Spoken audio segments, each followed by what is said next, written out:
The boys are back in town. The boys are back in town. Jesus Christ. Well, Listen, wait, can you hear me and yours? Are we getting... I think I can hear me and yours bad. We might have to go out and come back in. Is this going to be a problem? I'm going to adjust right now on the fly. Listen, This just so you guys know, I know we've been gone for a while, but very little has changed.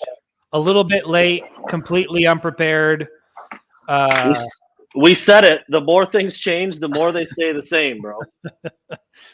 Brandon is now crawling into a cave, a dark cave.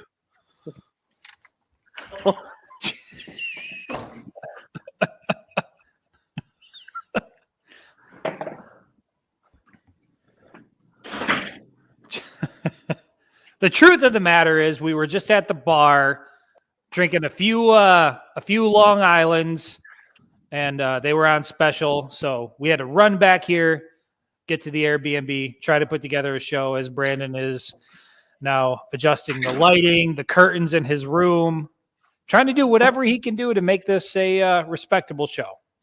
57 people, by the way.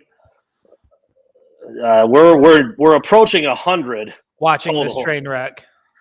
Listen, there's a lot of Chris and I are. I'll say it. We're phenomenal at a lot of things. Being respectable is probably not one of them. So, however, I mean, if I'm going to sit here for an hour, this is going to be bad news bears the way I'm posted up. But we're here. I look swollen and sweaty, and is Brandon in rehab? I need to be in rehab, Sean. That's the bottom line. That's really the genesis of all of this. Is Brandon needs to be in rehab. We wanted to talk sports tonight. We want to talk Big Ten Media Days, but unfortunately, Brandon, with me and about 70 of our friends here, this is an intervention. This is an intervention to try to get you where you need to be. Hold on. Oh, my cord won't reach. Bro, this is falling apart. Shout out to my son who is watching the podcast right now. Sully, I promise it's not always this terrible. Well, look, I'm trying to get this cool thing in the background. Nobody gives a shit about that tower. No. All right, we got to get into the show. We can't keep moving the cameras around. A couple things though. How's the audio? Because I don't have my headset. I'm wearing the AirPods. How do I sound, Chris? Can you hear me? Listeners, can you hear me? Everything cool there? Everything's good. That's obviously important. Chris and I we're sitting down in the bar. We got our first drink at right around 6:00. Chris is like, no way we're making 7. I'm like, no, dude, we'll be good. I think we went live at about 7:03, but clearly we weren't ready. We're not in mid-season form yet, but we're gonna get there. This is what fall camp is all about, right? Yes, we're gonna iron things out. We're gonna work out the kinks. I can see. I'm wireless, which is kind of dangerous because I can move around, dude. I can be really mobile.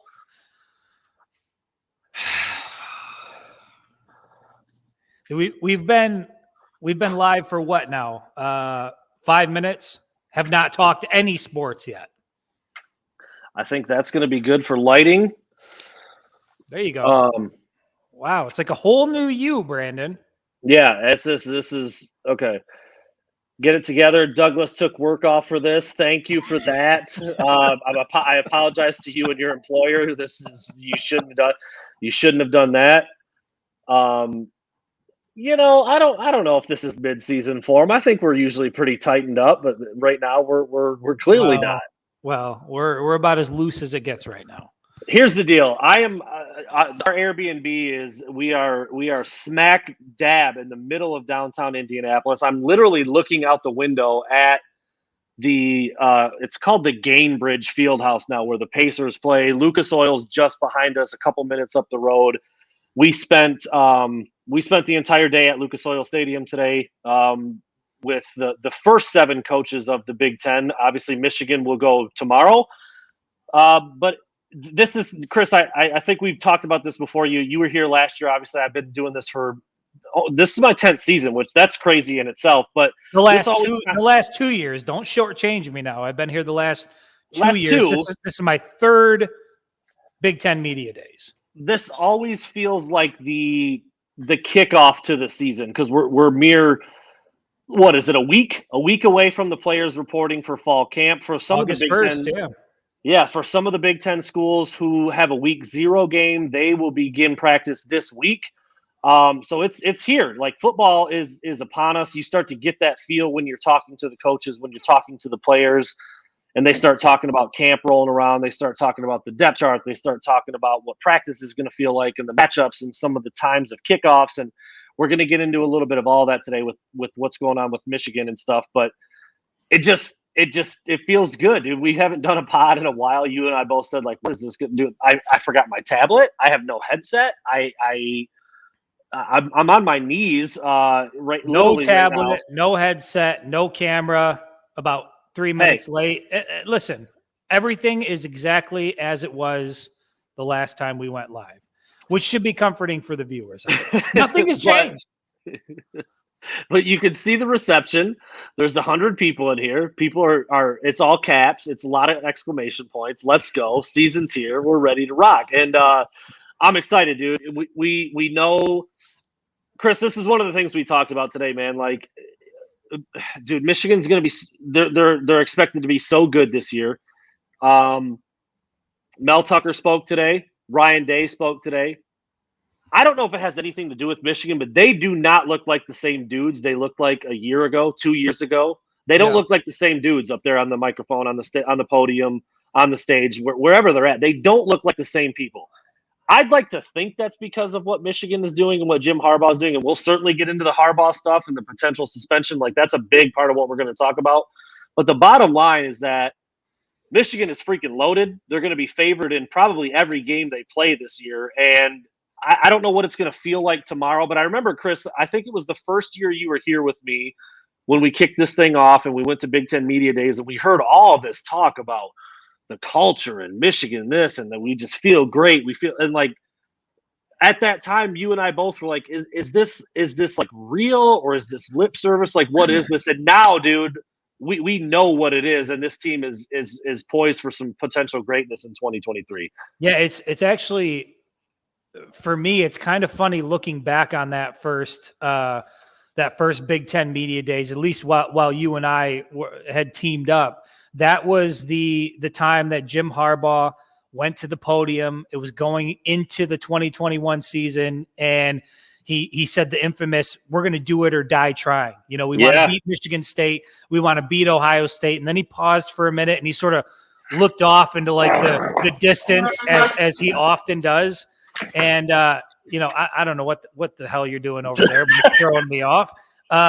He looked off into the distance and he said, "We're going to do it or die trying." And since that time, Michigan, I think, has lost one conference in the game Big Ten. In the Big Ten, right? They've dominated Ohio State, have completely gone from this program that looks like they're going to finish third place annually to now everybody's waiting for Jim Harbaugh to get here day 2. And you're right. When you're looking at Mel Tucker, who had an incredible season, 2021, won 11 games, beat Michigan, got the lucrative deal, Ryan Day, Ohio State, we know how they've been viewed within the conference for so long. It just feels like that feeling isn't there for Mel Tucker and for Ryan Day and Ohio State. It's all eyes on Michigan, all eyes on Jim Harbaugh. And the general consensus this year, if you look around at, not just people here locally, but nationally, is that Michigan once again is going to run the table, win the Big Ten championship, be back in the college football playoff once again. And I think that's what's going to happen. And I'm really excited and intrigued to see what Jim Harbaugh, assuming he shows up. Let's just get that out. There's a chance he might not even be here, but if he does come to Indy, if he is in Lucas Oil tomorrow, I'm really interested to hear what he has to say. Yeah, so we're sitting in Lucas Oil today. It's like, we're maybe 3 or 4 coaches deep into the big podium, the main stage, and Chris kind of leans over to me. He goes, would it surprise you at all if Jim Harbaugh just didn't even show up tomorrow? And I'm like, no, it wouldn't, because obviously within the past, what's it been, 48 hours, maybe 3 days. News has broke that it does look like Jim Harbaugh is going to be suspended for at least 4 games. I think it's not official yet. I think that's maybe what Michigan and Jim Harbaugh have suggested, that they take a 4-game suspension. Maybe it could be more than that. I don't know at this point, but it's we just know, like, we just already know, like, I've been doing this for 10 years. Chris is coming up on year 3 or 4. We already know, like, what brand of Jim Harbaugh we're going to get tomorrow if he's here with this, like, looming. Everybody's going to be asking about it. He's not going to want to talk about it. It's probably not going to be one of his better appearances when it comes to Big Ten media days, but that's just kind of how things are with him. But the bottom line is that he has a phenomenal staff right now. He's got arguably his most talented roster with tons of experience and talent and speed and depth across the board, especially in the trenches. And Michigan is a popular pick for a lot of people to win the national title this year. Like, they're that good right now. And so that makes for obviously a pretty exciting time here in Indianapolis, even if, like, Harbaugh is going to be peppered by these suspension questions and by these violations and by, what happened, what went on, why did this happen, why did you do this, why did you do that? But at the end of the day, in a month, they're going to be waxing people on the football field, and they're going to get out to a 4-0 record, whether Jim Harbaugh is there or not. And Brandon, you could be coaching this program the first 4 weeks of the season, and it's not going to make a difference. I wrote an article. I said Jim Harbaugh's dog. I'm not sure if he has a dog. I think he's pretty seems like a dog guy. He seems like a dog guy, exactly. But the point is that this Michigan team is poised to be a three-peat Big Ten winner, and we that's what we're going to get into first. Is obviously Michigan's biggest rivals, Mel Tucker and Michigan State, Ryan Day and Ohio State. Dude, they're not carrying themselves the same way they were a year or two ago. Yeah. They're not. They're flat out not. And now James Franklin and Penn State, I think they're going to have something to say about it too, because they're pretty damn good. And Michigan has to go to Happy Valley. We might get into a little bit of that today too, but like, there's a different vibe surrounding Ryan Day. There's a different vibe surrounding Mel Tucker. And obviously we'll see Jim Harbaugh tomorrow. And I think he's going to be thrown off a little bit by the suspension stuff. But the consensus is that Michigan is the team to beat. I know what Vegas odds say. For whatever reason, a lot of people are still on Ohio State too. Dude, Michigan is just, this is it. Like, Chris, you've written a couple articles about this. I know we've talked about it a ton. Like, this feels like the time is now for Michigan and the Big Ten title and the national title and the playoff, and 3 years in a row for doing something that has never really been done at Michigan before. And it's fun, dude. It's a lot of fun to be here. The season is not that far away, and this is kind of when we get it all started and we really get to look at it in depth. And I mean, I am excited for tomorrow. I don't think Harbaugh is going to be in great spirits, but it's going to be cool to talk to him. It's going to be cool to talk to the three players, and everybody who's interested in the Maize and Blue is just, I mean, can't wait for the 2023 season to get going. Yeah, there's certainly a lot of excitement surrounding the program and all the potential for the upcoming year. I also think that, and I put this in one of the articles that I recently put out, I think it was titled, 5 Reasons Why Michigan Needs to Win the National Championship this year. But it does feel like there is a sense of urgency to get it done in 2023. And when you look at, not just what's happening with the program, but what's happening with the Big Ten Conference and then what's happening with college football overall, there's just so many different reasons why it feels like this has to be the year for Michigan. And, we've talked about the amount of talent and experience they have returning on this roster in 2023, which is phenomenal. But the flip side of that means in 2024, prior to that season, they could lose over 20 guys to the NFL draft. You're talking Blake Corum, Donovan Edwards, potentially J.J. McCarthy, significant contributors on the defensive side, Rod Moore, Mike Sainristil. I mean, you're talking about a lot of talent that this Michigan team could lose after this season.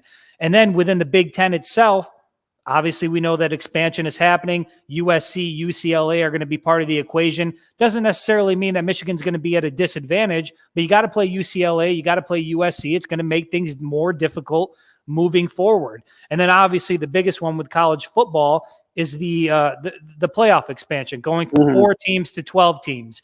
And look, I get that a 12-team playoff field means that Michigan probably more often than not is going to be in the playoffs. But what that also means is that maybe a first-round matchup in Knoxville or Tuscaloosa or any of these other tough environments in college football. Or and so way out in Los Angeles or so. Yeah, correct. exactly. So where I go with this is that, look, I love Jim Harbaugh. I love the resurgence. I love everything that's happened with Michigan football over the last 2 years. But there's also this lingering, and I think I had mentioned this in this article, that over the last 2 years, Michigan and Harbaugh have been in the business of destroying narratives. Can't win your division, can't beat Ohio State, can't win the Big Ten, can't get to the college football playoff. They've done all of that. But what they haven't done is win in the postseason since 2015. The last win came against Florida in Harbaugh's first year. And so with this team returning with as much as they have, over 80% of the production coming back from what was, arguably one of the most successful seasons in Michigan football history in 2022, you have to get it done. You've got to get a postseason win. And for Michigan, I know that some people have a problem with the national championship or bust mentality or sort of storyline that's out there. At a minimum, this program has to get to the national championship game. They have to play for one. They cannot get to the playoffs, lose first round. They can't lose a bowl game. I mean, anything short of playing for a national championship this year, I think will largely be viewed as a disappointment. And rightfully so. And look, that's not a knock against Jim Harbaugh. That's not a knock against Michigan. That's actually, think about how far this program has come over the last 2 years. That's not a pipe dream. That's not some sort of, to use your term, Brandon, slappy fan saying, national championship. This is the expectation now for this program, is that you go out, you take care of business in the conference, you win the conference championship, and then you go win a national title. And I think when you look at what's happening with Michigan, when you look at what's happening with their rivals, Ohio State, first-year starting quarterback, Michigan State, first-year starting quarterback, Penn State, first-year starting quarterback, Georgia overall, look, we know Georgia's going to be good, but again, they don't have Stetson Bennett coming back. None of the playoff teams have their starting quarterback coming back from last year, except for Michigan. Michigan's got to be the favorite to win it all, and it feels like this year has to be the year that they break through. I mean, dude, to say that's not a knock on Jim Harbaugh is like that's one of the there couldn't be a more true statement. I mean, dude, like if you took every massive college football fan from all parts of the country and said, make your list of who's going to who's potentially could make the playoffs this year, dude, it's like 8 teams. It's like 8 or 10 teams, and Michigan is going to be on everybody's list. So the fact that they're there now, like you said, with a returning quarterback, yeah, there's apparently going to be a few bumps in the road at the beginning of the season. But I put an article up about 3 reasons why, if this suspension holds, it's not even going to matter. And I may even challenge. And I saw CJ Frazier, one of the OGs of the show, the fan of the show, put this up there. It may even be a net positive, because Jim Harbaugh is going to come back in week 5 with a fire lit under him like we may not have seen before. That's on the road. That's at Nebraska. We don't know what that's going to look like. First road game of the year, tough environment. That Michigan team is going to come out. I mean, they're going to be highly motivated to make a statement in Harbaugh's first game back. There's no doubt about it. There's no question. And it's just so fun to talk about, because we don't know what that Nebraska team is going to look like. They've got a transfer quarterback, a dual threat guy, athletic kid who can make plays. Problem. Yeah. Matt Rule has had success at every college program he's been at, and you just don't know. And Harbaugh potentially could be coming back to coach his first game on the road that week 5. It could be an incredible storyline. It could be a lot of fun, and we hope that it plays out that way. We're getting a little ahead of ourselves a little bit, but Chris, I wanted to talk about what we kind of saw today. I've mentioned it a little bit already right now. Mel Tucker at Michigan State, obviously, landing Kenneth Walker and getting out to 11 wins was the best case scenario for him. I mean, he probably owes Kenneth Walker about half of his $100 million salary that he's got at Michigan State now, if we're being honest with ourselves. But I was pretty complimentary of the guy a year ago, 2 years ago. I'm like, I kind of like him. Kind of like the way he dresses. Kind of like the way he conducts himself. I like the way he talks. I like the way he answers questions. Dude, I didn't feel any of that today. I felt like he was bullshit king, spin doctor. This is the best team we've ever. Dude, don't. If Kenneth Walker's not on your roster, it's not the best team you've ever had, Mel. I'm sorry. Like, just stop. Don't say that. I just feel like now is like he knows that he's kind we of know like, that was bullshit, and everybody in that room knew that was a bullshit statement. This is not the best team Mel Tucker has had. No. Why he would say that is beyond me. I just feel like he's like, we're a month from the season starting, and I already feel he's like practicing his damage control. Like, that's what it felt like. And look, he talked for 15 minutes at the podium. He's up there in his pretty green suit. He's got a lot of games to play. I get it. But like, there is a very different vibe now than what I felt about him a year or two ago when he beat Michigan a couple times and when he really seemed to have things cooking and going in the right direction. And he hit the absolute transfer portal lotto with Kenneth Walker.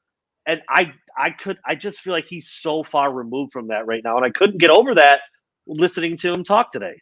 Well, let me ask you, and by the way, before I ask you this, when put your arms down, because this is distracting me. As we're sitting here, there's like our background has put your arms down. The two arms from the Michigan, it looks like you've got two busted arms that are wrapped. Oh, I see. Can you see that under that? It's very distracting. Let me ask you this. Since we both feel the same, we both feel the same way about Michigan State. But it came out today that game is going to be in East Lansing, which look, we know that Michigan State can pose a problem to Michigan, even when they're not the more talented team. Does the fact that this game this year, it's on the road, it's going to be in prime time, does it give you any concern? Or when you look at this matchup coming up this fall, do you just think Michigan's going to beat the shit out of them? Michigan's too good. Michigan's too good. I mean, I've said this, I don't know how many times I've said this now. I mean, like, especially in the trenches, Michigan is going to have multiple guys who are like NFL caliber talent type guys, like starter guys in the Big Ten riding pine. Because there's not enough positions for them. Like, on the offensive line, they are going to have quality starters who may have started multiple games last year on the sidelines. I think you're going to see the same thing on the defensive side of the ball. So, no, I just don't – look, I'm not convinced when Mel Tucker's up there talking about how explosive and dynamic Noah Kim is. Miss me with that. I'm not convinced when he's up there talking about how good they've gotten in the miss me with that. I'm just not. I'm not buying anything he's selling. I think he is reeling a bit. I think that their over/under number at 4.5 or 5.5 is right where it should be. I think 5-7 is like the best season they could have this year. And I'm not being a dick. I'm not hating. I just like look at their schedule. Where do you find the wins for that team? And I just think Michigan is superior in virtually every way compared to Michigan State. So even though it's on the road and it's at night, I just don't think it's going to be. I don't think it's going to be that tough of a game for Michigan. I really don't. And Michigan is loaded where it matters most, up front. You talk about the offensive line. That is an NFL caliber offensive line that will work well in Ann Arbor and it will travel well. And I think when you add that up with a dynamic quarterback in the background like J.J. McCarthy, when you've got Donovan Edwards and Blake Corum in the background, who are two of, I guess there might be some discussion about the best background room running back room in the country. I don't think there's any discussion. To me, it's Donovan Edwards and Blake Corum. These are two guys that are Heisman Trophy caliber running backs that if they were on a team separately would be in the Heisman Trophy conversation. They just happen to be on the same team. And so I think Michigan is going to be really, really tough to beat throughout the Big Ten, regardless of whether they're playing at home, regardless of whether or not they're playing on the road in East Lansing. I just like what the Wolverines have to offer. And Brandon, I think, has decided to go to the bathroom and take a shit. I'm not sure what Brandon is doing. Brandon, a couple drinks in, just gets up and leaves the live show. This is not a pre-recorded show. I can't cut this out. The dude just gets up and walks away and expects me to sort of like carry the water here and figure this out. What happened? Maybe we'll what happened? Where did you go, Brandon? Where did you go? Chris, I'm so confident in what you bring to the table that I knew that if I needed to walk away and take a pee real quick, that you could hold Listen. it. I probably should have went to this format here. Sorry, No, no, definitely not that format. not the other one. Sorry, I should have went to this format here while you were talking. I forgot to, but I think it went well. I mean, overall, I think it went well, and I'm back now, and we're good. And I heard everything you said, and I believe everything that you said. And bottom line is, what Michigan does well travels well. And so for me, the fact that the game is at night, it's a rivalry game, it's going to be in a hostile environment. We know that the people in East Lansing are going to be amped up for it. I don't think it's going to make one bit of a difference. I think Michigan is going to run the ball a lot. I think they're going to beat the shit out of Michigan State. And I think that's probably going to be the formula, even though Jim Harbaugh says probably going to be a little bit more passing in 2023. The thing is, you and I have pounded the table for the last 2 years and said, throw the ball, throw the ball, throw the ball. Well, when you have an offensive line like this and you have a running back room like Michigan has, if you don't need to throw it, why throw it? And I don't think Michigan is going to have to throw it much this year, maybe until they get in the playoffs.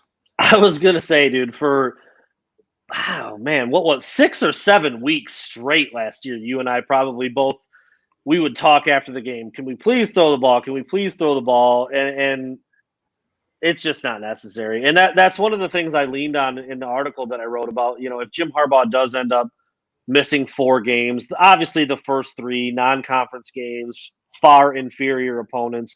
If it gets into the 4th week, you're talking about a home game with Rutgers, which they've been feisty and they're scrappy under Greg Schiano, but they're just not on the Michigan's level when it comes to talent and what the Wolverines can put on the field.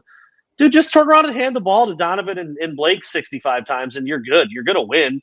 I mean, and like, it doesn't even stop there with those 4 teams. They did the same thing against Ohio State. They did the same thing against Penn State last year. You hand the ball to those dudes with that offensive line, with that play calling, with the talent at running back, and it's a wrap. And I think so much of what Michigan's going to do this year is going to depend on the run, although we did hear Jim Harbaugh say that they might throw it a little bit more. And I'm almost at this point, I've almost come like full circle on it. I'm like, okay, well now. Just when he brings us on board for the running game, now he's going to try to throw it more? So, what are we doing? What are we doing? Yeah. All right, let me ask you this. Another thing that we heard today during Big Ten Media Days came from Ryan Day. Now, think of Ryan Day whatever you want. Like him, don't like him, whatever the case is. He did talk about the Michigan rivalry, and he brought up the fact that it should be a conversation whether or not Michigan and Ohio State continue to play the final week of the season moving forward. And this is based on the elimination of divisions, meaning Ohio State and Michigan could likely play in the Big Ten championship game repeatedly. And then also, he has a very punchable face. I will agree with that. Facts. And then also the expanded college football playoff likely means that teams like Michigan and Ohio State are both going to be in the playoffs. So you could see scenarios year in and year out where Michigan is playing back-to-back, final game of the year, Big Ten championship, and then meeting for a third time in the college football playoff. And so he's today basically said, like, look, I like the rivalry. I like the tradition. I like that the game is the final game of the year, but it should be a discussion whether or not that should continue to happen over the course of, give it some time, see how things play out. So I know that a lot of folks out there are traditionalists. They like college football the way it is, especially when it comes to rivalries. I'm going to ask you, how do you feel about the potential of Michigan and Ohio State, knowing the changes that are coming down the road, not playing the final week of the regular season? I think I'm okay. And the fans out there too, feel free to chime in the comments. Right. I think I'm okay with it. I do, because I think it's about the matchup. It's about, like, not very often. I mean, maybe before my time. I mean, I referenced this earlier today, Chris, when we were talking about this. We said we need to talk about this on the podcast. When it used to be like the Big Two and the Little Eight, that was a little bit before my time in terms of Michigan and Ohio State dominating back when the Big Ten actually only had 10 teams. It was, every year it was pretty much like Michigan, Ohio State kind of ran away with the thing and everybody else was just kind of like along for the ride. But in recent history, there hasn't been that many times where like the final game of the season would determine what happened. I mean, it has recently, and it's gone Michigan's way, which has been incredible. But I think like if you were to play that game a little bit earlier, it would still be a massive game. I do think that if you get into a situation where you've got Michigan and Ohio State playing in the last regular season game, knowing that the outcome doesn't really change what's going to happen for the Big Ten championship game, it could really water down and diminish that regular season matchup. And I said this to you, Chris, and you immediately shot it down, but I tend to feel like it could happen. I said, well, are you going to start seeing guys sit out? Maybe JJ McCarthy's got a little bit of a sore elbow, and so hey, we're going to play Ohio State. We're going to play Ohio State next week, regardless in the Big Ten championship game. Let's get them a week of rest. I hate that concept, but I don't think that that's that unrealistic. And so if that's the kind of thing that you're going to see by making the last game in November have to be Michigan and Ohio State, then I'd rather move it. I'd rather move it than have that final regular season game not mean anything, because both teams know that they're going to play again a week later for the Big Ten title. And I said this to you, Chris. I said the fact that you even have to discuss this a little bit kind of tells you where things are at in the world of college football nowadays, because in the past dude, Ohio State, Michigan, guys with broken legs are playing in that game. Like they're playing. And I think the fact that you even have to discuss it now lends itself to kind of where things are, guys sitting out of the bowl games and et cetera. I just think it's a slippery slope. Listen, I'm going to sound like a real old head, right? But to me, there is so much change within college football, within the Big Ten, within college football in general. For me, that game being the final week of the regular season, that means something. It's right around Thanksgiving. It's tradition. They've been playing that final game of the year since 1935, I believe it is. You're talking about almost 100 years of tradition. Even if it means Michigan and Ohio State playing in back-to-back games, playing the final week of the year, and then meeting in the Big Ten championship and potentially meeting in the college football playoff, I don't think that meeting the final week of the regular season is going to be diminished at all. I don't see any scenario at all where any Michigan player or any Ohio State player is going to choose to sit out, even if they know that they've already qualified. Both teams have already qualified to play for the Big Ten championship. I just feel like that game means so much. That final week of the regular season is so special that I would hate to see there be a change. Now, I get it. I get what Ryan Day is saying. Like, if you know you're going to play in the Big Ten championship game and it's already decided before the final week in November, like, does it diminish what that final game is? I mean, I guess to a certain extent, maybe on a national level, it certainly doesn't diminish it to the folks in Michigan, doesn't diminish it to the folks in Ohio. And I think that's really all that matters. And so for me, I would love to see that game continue to be played the final week of the year. The only way I see moving it, making sense, is if you make it the opening game of the year. The first game right out of the gate, because it has to carry that kind of significance. To me, if you're going to take it away from the final game of the regular season, you make it the opener. And it's an annual opener between Michigan and Ohio State. And I know it's hypothetical, but can you imagine the hype going into a season knowing that that's going to be the opener, the Wolverines and the Buckeyes right out of the gate? I mean, that's the only way that I feel like you don't lose, some of what makes that rivalry special. Tucking it in the middle of the season, to me, just takes away a lot. And what kind of advantage would Michigan have in that game right now, where they're trying to break in a new quarterback and then Michigan's returning? God. It'd be an ass whooping. It'd be an ass whooping. It's such an interesting topic, and I see people weighing in the comments over there. Some siding with me, some disagreeing with me completely. It's tough, dude, because it is such a late November Thanksgiving weather getting kind of shitty. Dude, that's the game. It's like the Lions playing on Thanksgiving. It's just something that happens at a certain time of year. It's like Christmas in December. Fireworks in July. It's Michigan, Ohio State. I'm last telling week you, in though. November. I'm telling you, Chris, and I know you've shaken your head at this. if Michigan and Ohio State played in the last regular season game of the year and it was already known that they were going to play again a week later for the Big Ten title game, you would have kids sit out. I guarantee it. Listen, I guarantee it, dude. I would put money on it that would not be the case.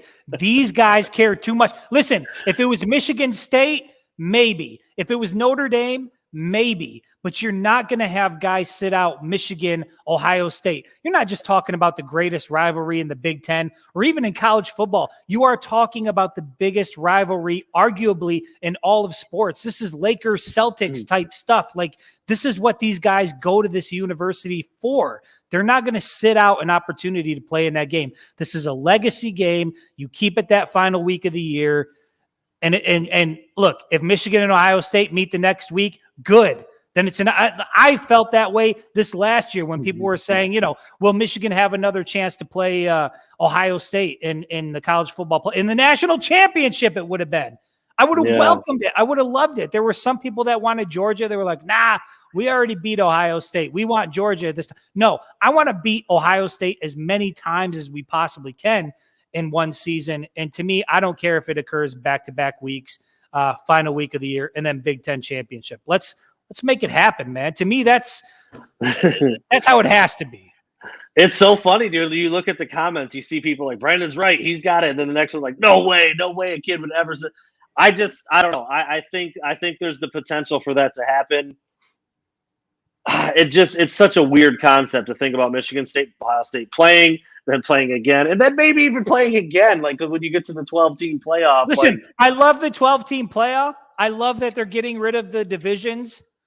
Yeah. But there's only so much, look, I'm pushing 40 years old here. There's only so much somebody like me can take, so much change. Like NIL, transfer portal, no divisions, expanded college football playoff. The BCS is long gone. Can we please just keep Michigan, Ohio State the final week of the regular season? Like, that's all I'm asking. Can we just keep that? So you absolutely hate the idea, of moving it at all. Like unless it's the opening week. To me, if you make it the opening week of the season, there will still be so much. There's always going to be hype surrounding Michigan, Ohio State, always.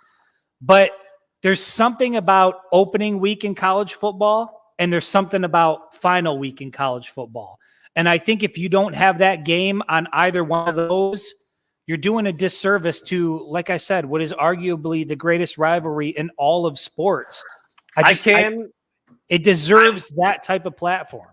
I will say, just in my head, just thinking about a potential scenario where, okay, Michigan and Ohio State play, and then Michigan still plays Purdue, Illinois, Wisconsin after. It's like, what the hell are we doing? Like, what even are these games after Michigan has already played Ohio State? Like, somebody said, move it to October, like late October still. But then you've got 3 more conference games after Ohio State. Right, exactly. Wild. That's the thing. That's what I'm saying. So if it's the opener, for a fact you're probably going to end up seeing Ohio State in the Big Ten championship game, right? So, but there's going to be a whole season gap to where once they meet again, it's going to feel renewed. So, if you move it from the final week, you got to put it in the opener. If you don't put it in the opener, just keep it in the final week. And if Michigan and Ohio State end up playing back-to-back weeks, good. I'm fine with it. Give me Michigan, Ohio State 3 weeks in a row. I will be happy with it. I'm fine.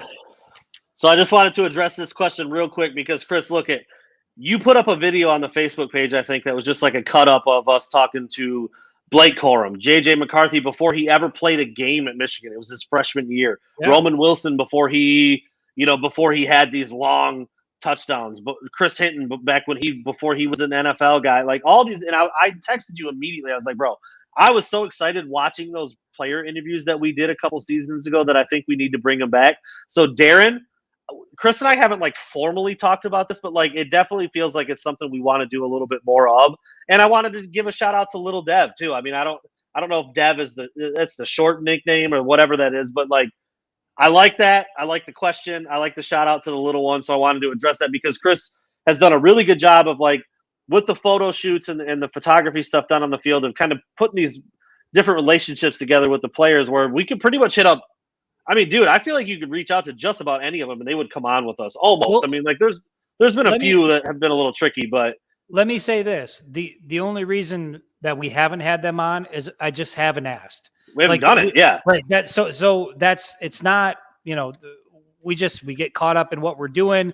We bought a goddamn 30-foot RV, that we were dealing with last year. There were a lot of things that were going on last year. Tried to dabble in NIL a little bit. But yeah, would certainly love to get some players back on, especially during the season, have them come on the podcast. Even do Football Feud, which was hilarious. I mean, Roman Wilson, AJ Henning, all these guys giving us hilarious answers during that show. I think that was extremely fun. So would like to get some players on this year. Absolutely.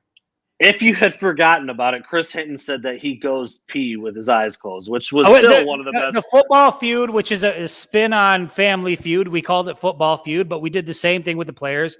I asked Chris Hinton, name something you do with your eyes closed. Chris Hinton's response was go to the bathroom. Go to the bathroom. I asked Roman Wilson, what was it? Name something you might have buried in your backyard. You might have buried in your backyard. Roman Wilson said a body. A body.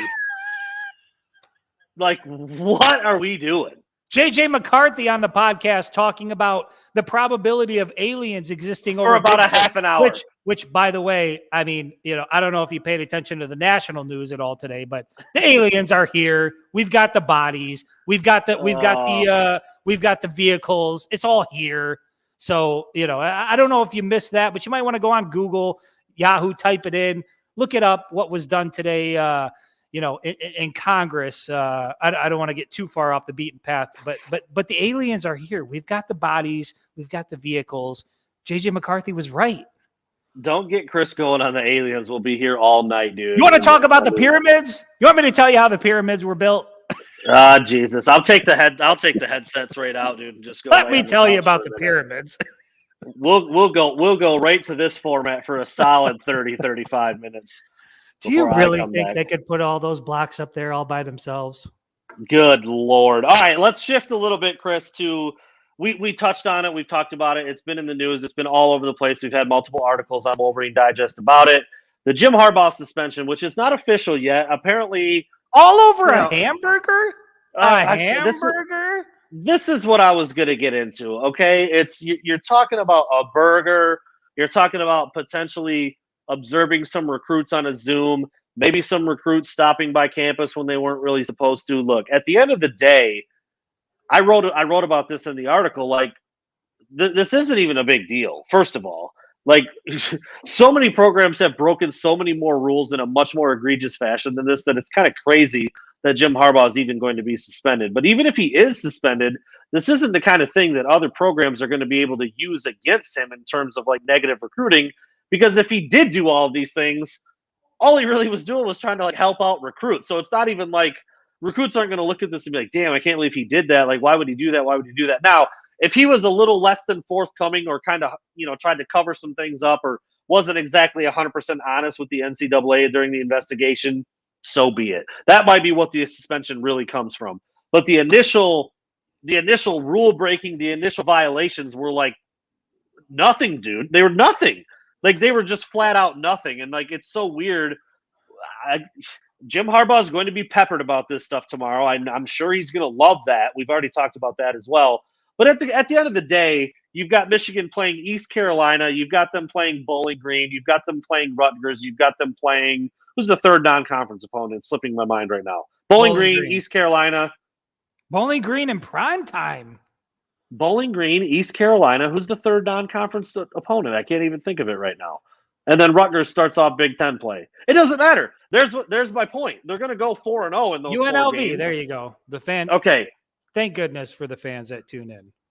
It's not going to matter on the field. It's not going to matter for recruiting. And we've already talked about this as well. It might even light a fire under Jim Harbaugh in the program that we haven't seen in I don't know how long when it comes to that road game against Nebraska. So, Chris, with this potential looming suspension, whatever this might mean for Jim Harbaugh, I guess I have like a two-parter. First of all, Chris, just in the scheme of what we're doing tomorrow, how much do you think it's going to suck to talk to Jim Harbaugh about all this stuff? And second of all, does it even freaking matter? Like, what are we doing with this? First of all, it doesn't matter. It's not, I wrote an article about this. I can't even remember at this point. I think I wrote it, but it's going to have zero impact on the first 4 weeks of the season. If anything, I think it helps increase the odds that Michigan wins a national championship. I think these guys are going to rally around their head coach. I think everybody agrees that this is bullshit. I don't know that there's a single person, even from a rival fan base, that looks at the NCAA as an institution that should still be a factor in college football. I mean, I think everybody still feels the same way about the NCAA. So to me, I know that everybody wants to make it about the hamburger thing. I do, I think it was more so the dishonesty, not being forthcoming, whatever it is. Had he been a little more forthcoming, there might not be a suspension. Either way, I don't give a shit because the NCAA is irrelevant. They want to do the suspension, fine, 4 games. And I think this just strengthens Michigan through the first 4 games. I think you put out the article that talks about this a little bit, and we talked on it about it on the phone. Jim Harbaugh comes back, Michigan's first Big Ten road game of the season, hostile environment. That team is going to be playing with something to prove. And I think that that's going to set the tone for Michigan for the remainder of the year. And I think it does give Michigan better odds at winning a national championship. So thank you to the incompetent NCAA for this ridiculous suspension. But in terms of what he's going to talk about tomorrow, I think Jim Harbaugh, again, assuming he shows up, goes to the podium, I think he's, as you and I have seen before with different instances, will come with a prepared statement, and it will be very clear, I'm here to talk about X, Y, and Z, but I am not here to talk about this. So I won't answer any questions about this. And then, the media is going to try to do what the media tries to do. We're a part of that, but he's not going to answer shit about this. I would love for nothing more than Jim Harbaugh to come to Big Ten Media Days with his hair on fire and be like, look, this is fucked up.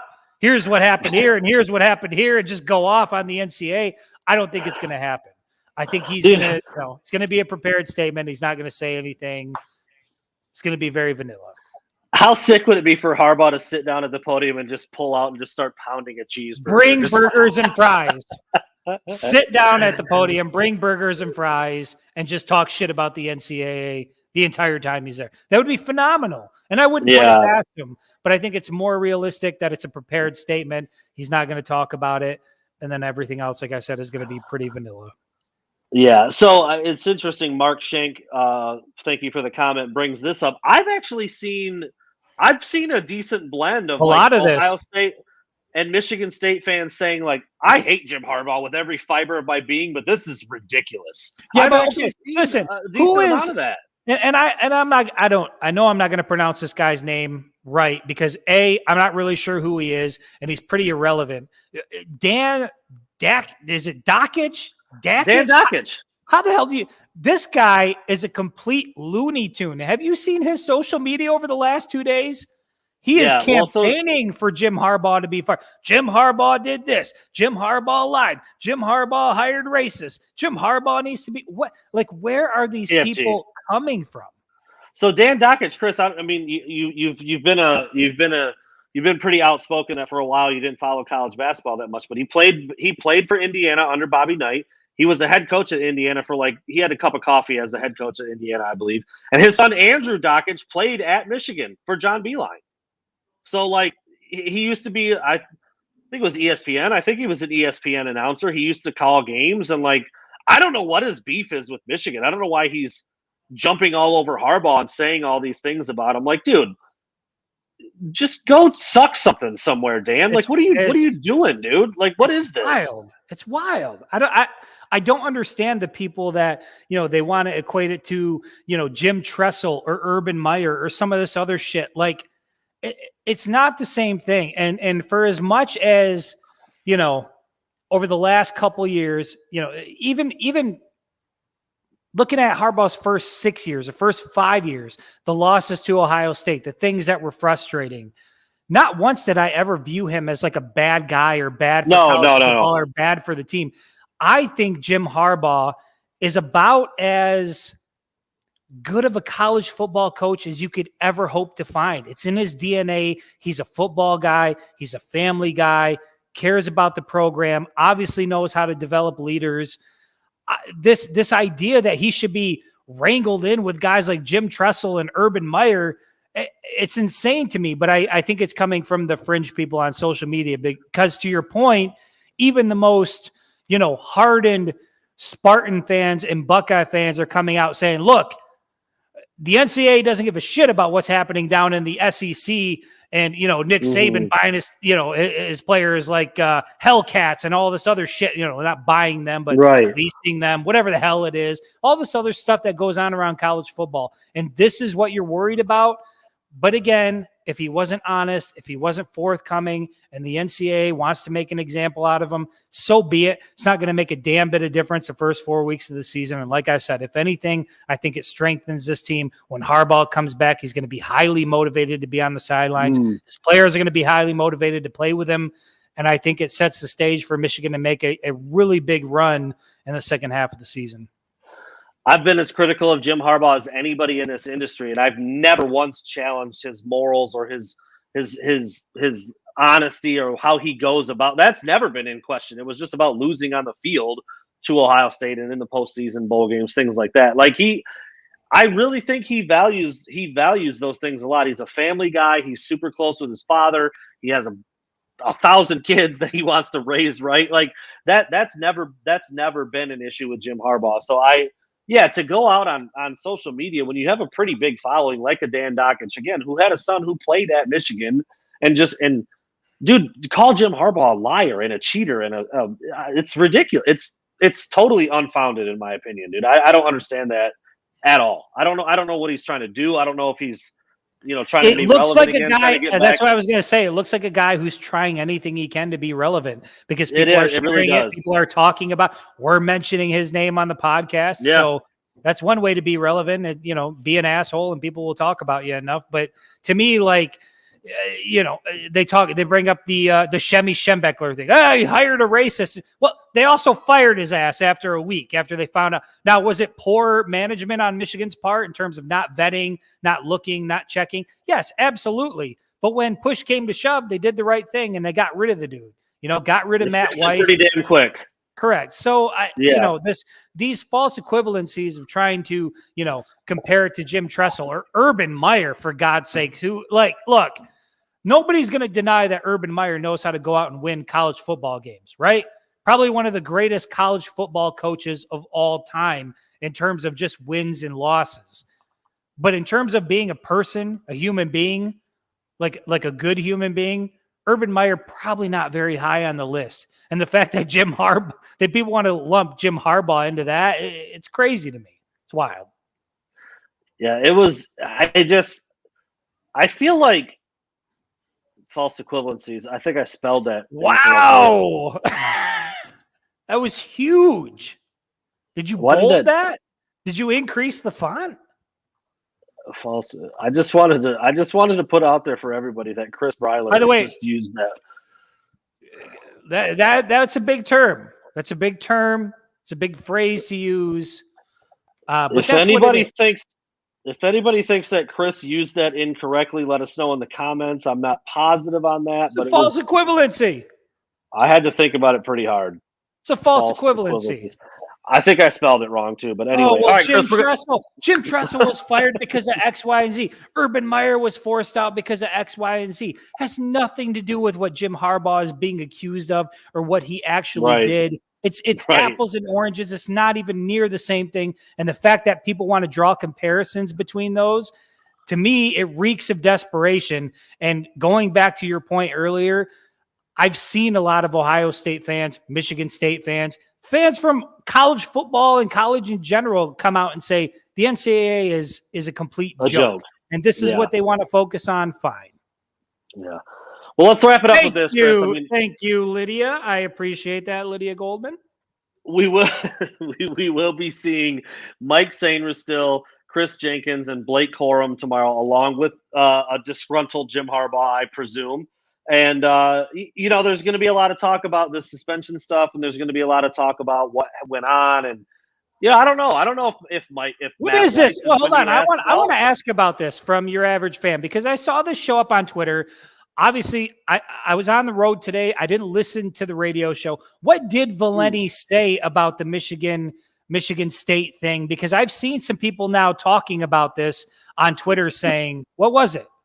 He just basically said that having this game in East Lansing at night is a bad idea, and Michigan fans are going to be eating batteries because Michigan State fans are going to be chucking shit at people and acting a fool. I don't think he's wrong. All right, so he's basically calling out his own fan base for being fucking idiots. Okay, all right. He was basically. Well, I mean, I didn't hear it either. I read the quote. He told Michigan fans not to show up. They won't be safe at MSU. Whoo! I mean, he was probably putting a little bit of stank on that, I'm sure, just trying to be tough guy and everything. But I don't entirely disagree with what he said. And Chris, I believe you have even said before, like, taking a year off from this thing might not be the worst idea in the world. But I don't know. That was in the heat of the moment. I feel like enough. You're backing off of that now. I feel like enough time has passed. And to me, listen, if that's what happens in East Lansing, if you see that from that fan base in that stadium, it just furthers the narrative of what we saw in Michigan's tunnel, and that there's a problem in East Lansing, not just with the coach, not just with the players, but with the fan base in general. Not going to get into that, but I don't know, man. I think it's going to be a night game. I think it's going to be fine. It's a heated rivalry. Michigan's going to beat the shit out of them. Are they going to be sour? Absolutely. If it goes beyond that, then it just further proves the point of everything we already think about that program and that town anyway. Yeah, I mean, I didn't. We'll lick our wounds in the college football playoff. We'll be fine. I didn't hear it myself. I didn't hear the tone. I didn't hear the context. But I don't think he's entirely wrong if he thinks that Michigan State fans are going to be acting a fool, because they probably will. I mean, we saw it last year with, starting from the top down, with the coach, with the players, with the tunnel, all that nonsense. So anyway, last but not least, just a quick recap of what we think we're going to hear from the players tomorrow. I know Chris, a couple of years ago when Aiden Hutchinson was here, I think it was Aiden Hutchinson, maybe Josh Ross. I can't remember who the third person was, but that Aiden Hutchinson. So that was my first year working with you. It was going into 2021. And I remember I caught Aiden Hutchinson off to the side. We were like walking somewhere. He didn't have anybody around him. Obviously, there was nobody around me because nobody gives a shit. But we sort of came into contact, and like I remember like asking him a question and then being like stuck and being like, "So, you like football? You excited for the season?" Like I didn't know what to say. He was just so big. He was so physically imposing. It was a real embarrassment on my part. But yeah, that was one memory that sticks out to me from Big Ten Media Days. And I just remember after we left that, we're like, dude, are they really tuned up like this, or is this lip service? And obviously we know now that it was not lip service. It was the culture thing. The culture thing we thought was like, even I think today during Big Ten Media Days, Brett Bielema, head coach of Illinois, said, I don't like to use the word culture. I don't like to talk about culture. To me, it's a buzzword. I like to talk about X, Y, and Z. Well, I think the folks in Ann Arbor understand the importance of culture, and the last 2 years have proven how important culture is to a football program. And I mean, we heard that in 2021, we heard it in 2022. And, tomorrow, what we're going to hear from guys like Mike Sainristil, Blake Corum, and Chris Jenkins, I think we're going to hear a lot about culture and leadership and brotherhood and what makes this team so special. And I'm excited to hear what they have to say, and I'm excited to report on it. Well, we'll close with this, Chris. I got a text from my mom just right now. She's apparently watching. Hi, Mom. Appreciate that. My mom and dad just had their 42nd anniversary a day ago. So I think they're in Houghton Lake maybe or something like that celebrating. But she said, son, what's the necklace all about? You don't wear necklaces. Where is that from? And what is I wanted to get your opinion on that, and then also the fact that I'm wearing a Tommy Hilfiger shirt. Chris, can we please close with that tonight? Listen, I was just going to say this. I don't know if I'm supposed to say this, but I can't see what's on the necklace, but it's a feather.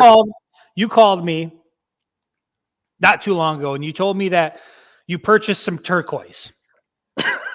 For the people that are out there, if you know what turquoise is, then you understand turquoise, right? It's a true statement. It's a true statement. Turquoise necklace. Was there a turquoise ring involved? It's a turquoise bracelet. Turquoise it did not bracelet. make it.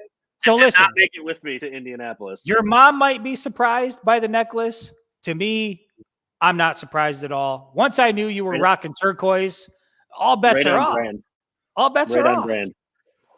So, Tommy, you're cool with the Tommy Hilfiger throwback 96? I see somebody saying, is it 96? It might be. To me, it's a striped shirt. Hey, I'm so goddamn old. It might be 97. You hear what I'm saying? Oh, it might be 97. You hear what I'm saying? A premonition. 97 was a pretty good year if you're a Michigan fan. You're goddamn right. All right, everybody. That's an hour. We're in Indy. We're going to be at the Big Ten Media Days tomorrow with Michigan. Jim Harbaugh, Blake Corum, Mike Sainristil. That wasn't bad for a drunk podcast. Look, right? I think it's pretty good. Went to the local bar, housed a bunch of it wasn't Long Island iced tea. What was it? What were we drinking? So we are at an Airbnb. We are at an Airbnb, and directly next door to us is Kilroy's Pub, and they have, I don't know, 30 or 40 different variations of the Long Island iced tea. So it is but they have all these different flavors. Me and Chris sampled a couple. We're good to go. It comes in. It's not a glass. It's a pitcher. It's a whole pitcher. We housed a couple of those. We're back now. This show marks every single Wednesday. We're back, and then game week. It's at least 4 shows a week. Monday, Wednesday, Friday, Saturday post game. Maybe pregame if we can squeeze it in. That's been a little hairy, but we'll look at that. And a $2 donation on Shane Johnson. Appreciate you, my guy. We're excited to be back, man. I know it's still summer. God damn it, it's like 98 degrees out here right now in Indiana, but it's starting to feel like fall, and I'm excited for it. Fly like a bird, Chris. The feather necklace is here. I will rock the turquoise next week. We will be back on Wednesday. You can mark it down. We are not missing any more weeks until the season is rolling. Thank you so much for everybody who was here. We will see you in a week. Take care.